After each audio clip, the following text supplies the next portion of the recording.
এটা থেকে বেঁচে থাকার জন্য আমি কি করব, বা আগে গীবত করে ফেলেছি সেগুলো কি করব। কোন মানুষের গীবত করে ফেললে আল্লাহর কাছে তার জন্য মাপ চাইবেন। আমি ওনার গীবত করে ফেলছি এক্সাম্পল স্বরূপ, তাহলে আমি বলবো ওনার কথা, আল্লাহ আপনি ওনাকে মাফ করে দেন, ওনার ভুল ত্রুটি ক্ষমা করে দেন, ওনার রুটি রুজিতে বরকত দান করেন, ওনার জন্য বেশি বেশি দোয়া করবেন। এটা গীবতের কাফারা ইনশাআল্লাহ।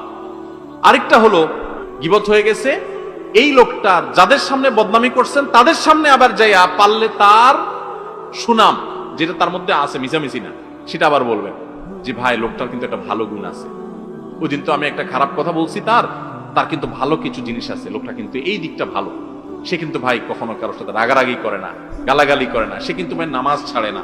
তাহলে এটা কিছুটা হলেও তার ক্ষতিপূরণ হবে। আর যদি সুযোগ থাকে তার কাছে মাপ চাওয়ার একান্তে, ভাই মনে কিছু করেন না, আপনার পেছনে আপনার একটু বদনাম করে ফেলছে, কি করছি আর জিজ্ঞাসা করা করি করেন না, আমার অন্যায় হয়ে গেছে ভাই, আমার মাফ করে দেন।